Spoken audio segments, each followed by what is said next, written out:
Your presence here ruins the atmosphere of the venue. Could you please leave? He sneered.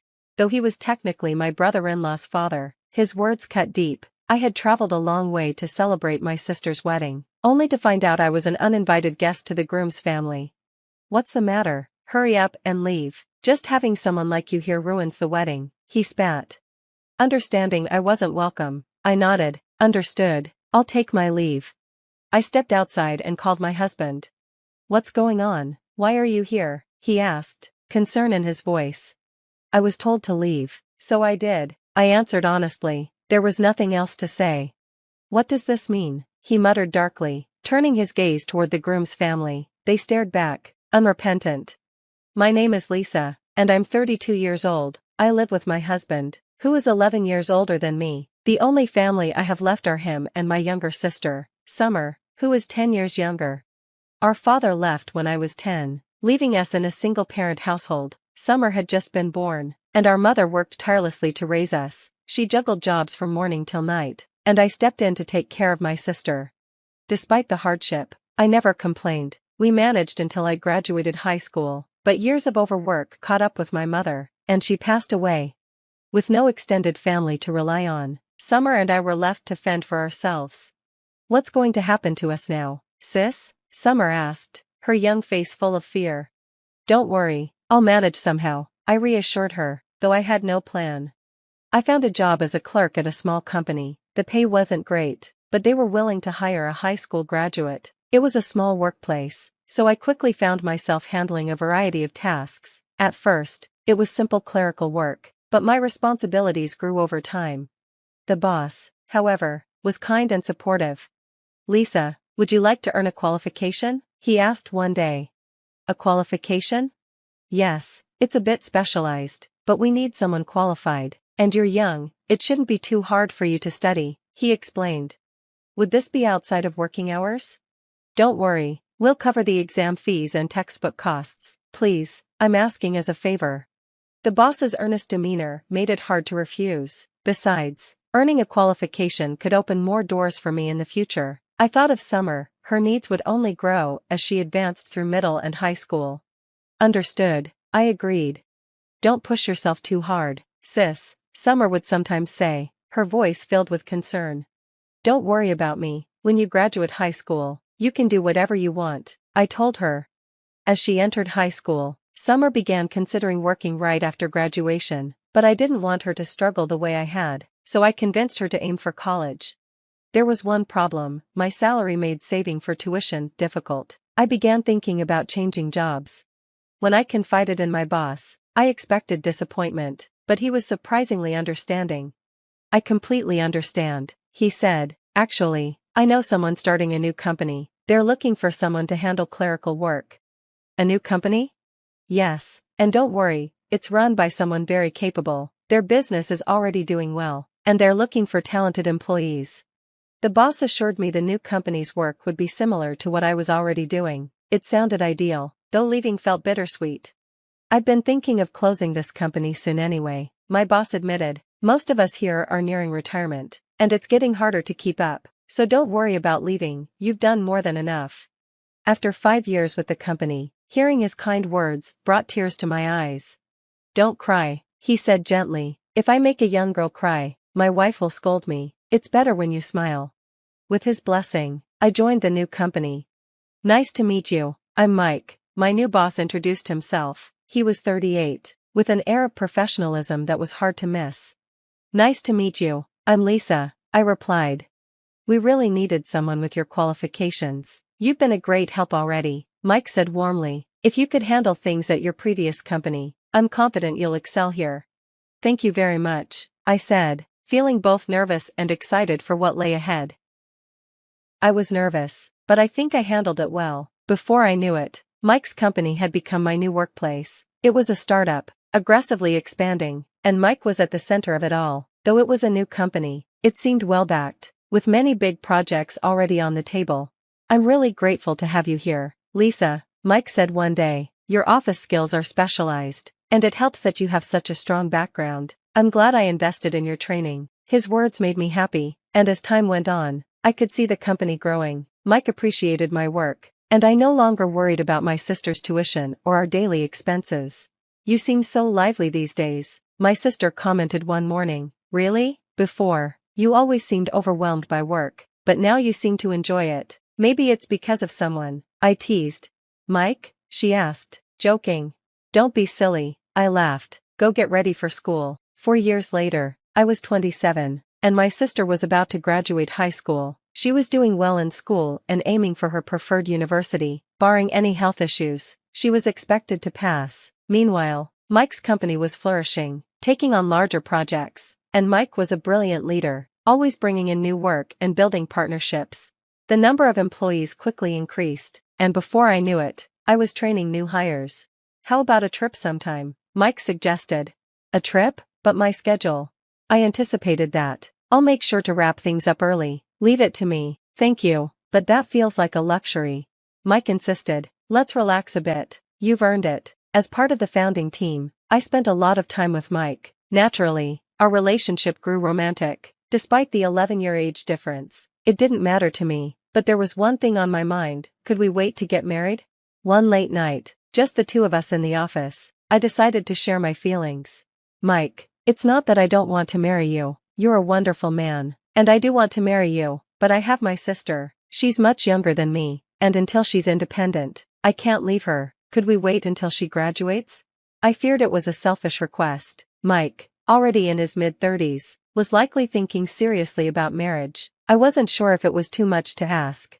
"Of course, I'll wait until she graduates," Mike said, without hesitation, "but in return, let's have dinner with your sister. After all, she'll be family."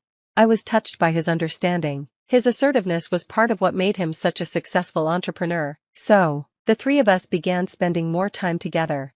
As Mike's company stabilized and my sister neared the end of her high school years, we all decided to go on a trip together. It was a wonderful experience, one we wished could last forever. But eventually, the trip ended. My sister went off to college, and Mike and I returned to work.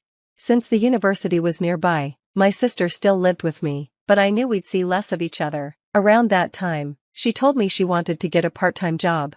"Sure, everyone starts with no experience," I said, though I was still a little worried. "I'll be fine," she reassured me. "I've been learning about business management from Mike. I'm ready." Her optimism surprised me. She was so much more mature than I had expected. She had always been like that, and her positivity had helped me through tough times. Then, one day, she surprised me even more. "Sis, guess what?" she said, her eyes sparkling. "What is it?" "I'm getting married after college." I was stunned. "Married? Sorry, what?" She continued nonchalantly. "I'm serious about marrying after graduation." "Who's the guy?" "You don't know him. Or maybe you do." "Don't mess with me," I said, half in disbelief. In the summer of her junior year, she announced her plans to get married. I was completely shocked, though she often said surprising things. I hadn't expected her to go this far. The word marriage was sensitive for me, especially considering my thoughts about Mike and me. "Remember the business seminar?" she asked. I clicked with a guy there. He's planning to start his own company, and he's a good guy, so I thought, why not marry him? "Marriage isn't something to take lightly," I said, my voice rising. "It's a big commitment, a lifetime decision." I almost expressed my bitterness about our parents, but held it back. My sister gave me a direct look. "Don't you want to respond to Mike's feelings?" she asked. "But I promised to look after you until I graduate. You think I can't manage without you? I've got my life planned, and I've met a good guy. You need to think about your own happiness." Tears welled up in her eyes. She was no longer the little girl I had cared for. "Unless you get married first, it's awkward for me," she said. "I guess so," I replied softly. Mike and I ended up getting married, and everyone at the company celebrated. Even my first boss came to offer his congratulations. But I still had one more task: meeting my sister's fiancé's family. Brian, her fiancé, seemed like a great guy. He was the eldest son of a small business owner. "The business is going to my brother, though," Brian explained. "Really?" I asked, curious.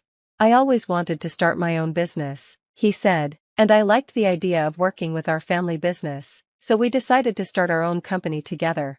"That's how we met," he added, smiling. "Pretty cool, right? We've already incorporated, even as students. Student entrepreneurship isn't that uncommon these days." I was an employee myself, so I couldn't fully follow their discussions, but Brian's family seemed like good people, and I felt he was compatible with my sister. I didn't worry about their future. It was Mike who had introduced Summer to Brian, and he had played a key role in connecting them. I was grateful to him. Our first meeting ended on a warm note, but I still had to meet the rest of Brian's family. It was a natural step, now that we were becoming relatives, but the business owners made me nervous. Strangely, they asked me to come alone. Lisa, yes? I believe you're here to discuss your sister's marriage to Brian. That's correct, I replied, trying to remain composed. That's not why we called you. My father-in-law's voice was sharp. We're here to ask you not to get involved. I was taken aback. What do you mean? You never went to college, you lost your parents, and while Summer seems capable, you certainly don't. Don't expect any help from us. I have no intention of relying on you. I shot back. I've worked hard all my life, supported myself, and planned for my future with Mike. Whether I retire later or not is none of your concern. Words are cheap, my father-in-law sneered. There are many unreliable people out there. We'll invite you to the wedding out of courtesy, but afterward, stay away. The people attending will be far above your station. It would be embarrassing for you to show up. Their laughter echoed with scorn, and I couldn't bear it any longer. When my sister gets married, she'll have a proper family with Brian. Let's hope she doesn't end up like you, they added cruelly. Tears welled in my eyes, but I held my head high as I excused myself. I won't miss my sister's special day, I said firmly, though my voice trembled.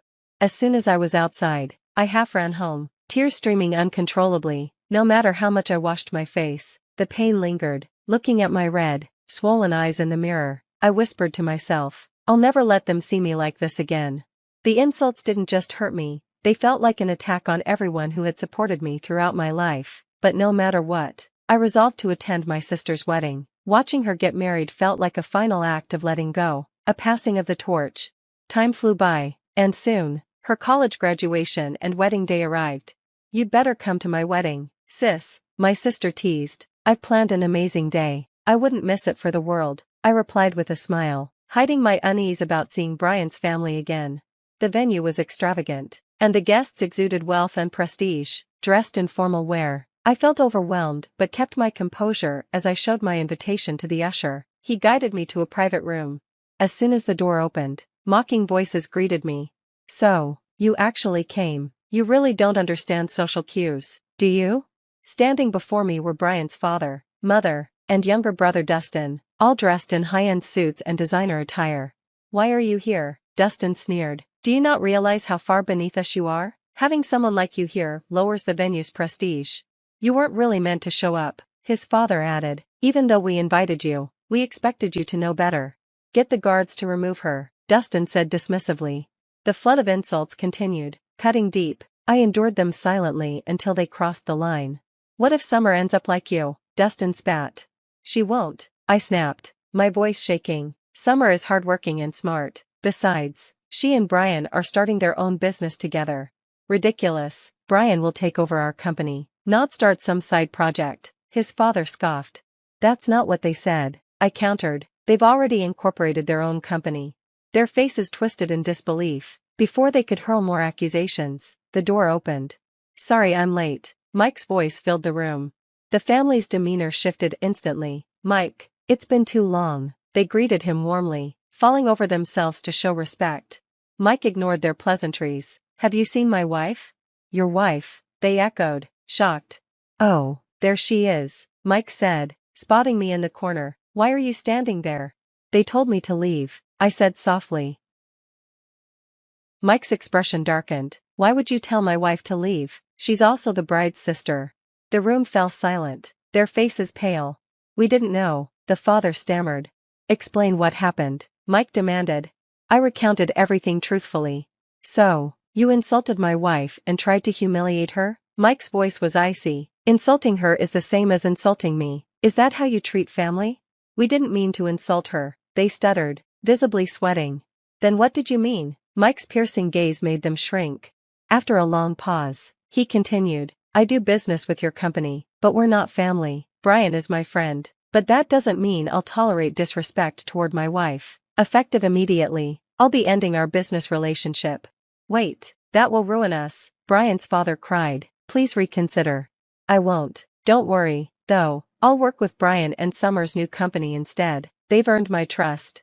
The family looked stunned, realizing they had lost both their son's loyalty and a critical business partner. Mike turned to me. "Let's go," he said, leading me out of the room.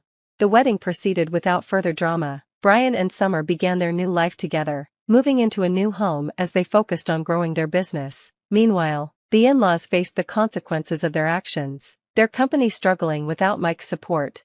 As for us, life brought a new chapter. I gently patted my belly one evening, excitement and nervousness filling me. When Mike returned home, I greeted him with his favorite stew and a big smile. "I have news," I said, placing his hand on my stomach. His eyes lit up. "Really? That's amazing." He hugged me gently. With a baby on the way, our family was growing, and though our responsibilities would increase, I knew we could handle it. Together, we would build a happy home filled with love and hope for the future.